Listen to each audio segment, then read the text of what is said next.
അകത്തേക്ക് വന്നോളൂ.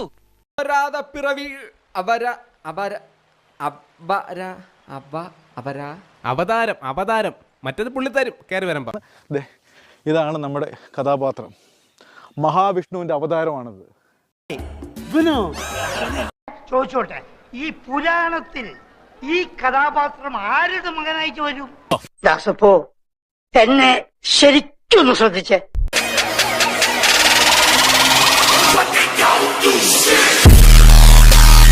നിങ്ങൾ ബന്ധുക്കളോടെയാണോ യേശുവായിട്ട്? എങ്ങനെ വരും? റിലേറ്റീവ് അല്ലല്ല, എന്റെ അംശമാണ് യേശു. ഇപ്പൊ സർവ്വം ഈ ശരീരത്തിൽ ഉണ്ടെന്ന് ചുരുക്കാം. അതല്ലേ യേശു ക്രിസ്തുവിന്റെ കല്ലറയും കുരിശും വരെ ഈ കയ്യിൽ കാണുന്നത്. മുസ്ലിങ്ങൾക്കും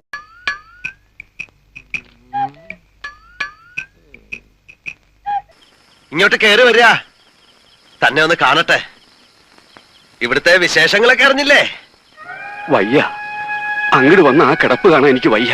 മനസ്സില് ദൈവങ്ങൾക്കൊപ്പം കൊണ്ടു നടക്കുന്ന ചിത്രമുണ്ട്, അത് അങ്ങനെ നിന്നോട്ടെ. കൈ നിറച്ച് സംഭവം ചില കൈ നിറച്ച് ഓരോരോ സംഭവങ്ങളുണ്ട്. താമരയുണ്ട്, പിന്നെ ശംഖുണ്ട്, ചക്രമുണ്ട്. ഇതിൽ വലിയ കാര്യങ്ങളൊന്നുമില്ല, പെട്ടെന്ന് തട്ടിക്കൂട്ടിയതാ. യേശുവിന്റെ കുരിശും തൊട്ടിയും ഉണ്ട് എന്ന് വേണ്ട. എന്തിനാടാ പന്നി ഇപ്പൊ പറഞ്ഞതല്ല, പിന്നീട് ഇതാണ് ശംഖ്. കാണാണ്ടോ നോക്കിയേ? കാണുന്നില്ലല്ലോ. ഇതാണ് ശംഖ്. എവിടെ? ഇതാ.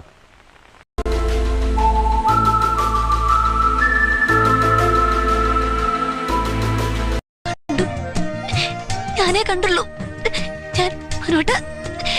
ഞാൻ മാത്രമേ കണ്ടിട്ടുള്ളൂ. പിന്നെ മറ്റേതേതാ? ഇനി ഇതാണ് ഗദ. ഗദ ഈ വട്ടം എല്ലാവർക്കും ഉള്ളതാ. അതല്ല,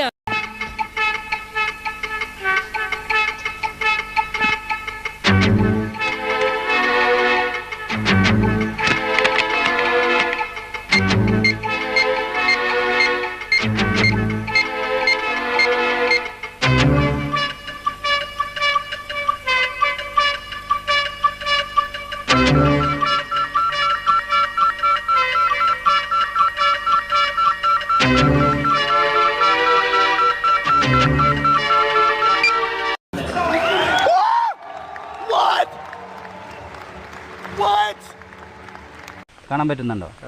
ഗദ വേണമെങ്കിൽ ഗദയാണെന്ന് പറയാം. വേണമെങ്കിൽ അത് ഗദയാണത്. അല്ല, ഞാൻ പറയാം. അല്ല, ഇത് മുസ്ലിം എന്ന് പറയുന്നത് അങ്ങനെ ഒരു ദൈവം കാണാനില്ല. അയ്യോ, അങ്ങനെ പറഞ്ഞൂടാ. പിന്നെ ഞാൻ എന്തിനു വന്ന? അതുകൊണ്ട് നമുക്ക് ഏറ്റവും ഒക്കാത്ത എന്റെ കയ്യിലില്ല. അല്ലാഹു അങ്ങനെ ഒരു ദൈവം ഇല്ല. അങ്ങനെ 3 ദിവസം അല്ലെ 7 ദിവസം നമ്മുടെ ദിലീപിനെ കേസിൽ നിന്ന് ഒഴിവാക്കാൻ ഫ്രീ ആക്കി പല പ്രാവശ്യം. അവനെ വേണ്ടിയിട്ട് ഞാൻ അവന്റെ ആലുവയിൽ പോയിട്ട്, ഞാനും ശാന്തി, എൻ്റെ ഭാര്യയുടെ പേര് ശാന്തി എന്നാണ്, ഞാനും ശാന്തിയും അവരെ വീടിന്റെ തൊട്ട് പടിഞ്ഞാറ കൃഷ്ണന്റെ അമ്പലത്തിൽ പോയിട്ട് എല്ലാ കാര്യങ്ങളും ചെയ്തതാ. കാരണം വെച്ച് കഴിഞ്ഞാൽ അവൻ തെറ്റുകാരനേ അല്ല.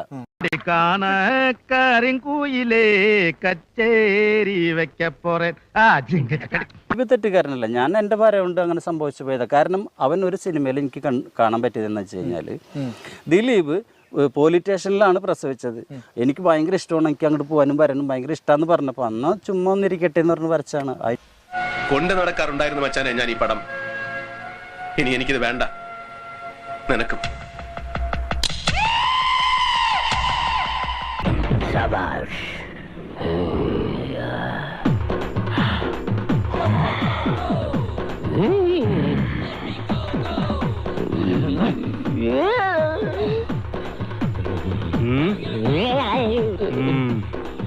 പ്രിയപ്പെട്ടവരെ, ഇത് വളരെ നല്ലൊരു ഇതാണ്. ഇതിനു വേണ്ടി എന്റെ എല്ലാ ഇതും ഞാൻ നൽകും. പിന്നെ എന്റെ മാത്രം ഒരു ഇത് കൊണ്ട് പറ്റില്ലല്ലോ. നിങ്ങളുടെ ഓരോരുത്തരുടെയും ഒരു ഇതുണ്ടെങ്കിൽ ഇത് കുറച്ച് കൂടുന്നുണ്ട്. പിന്നെ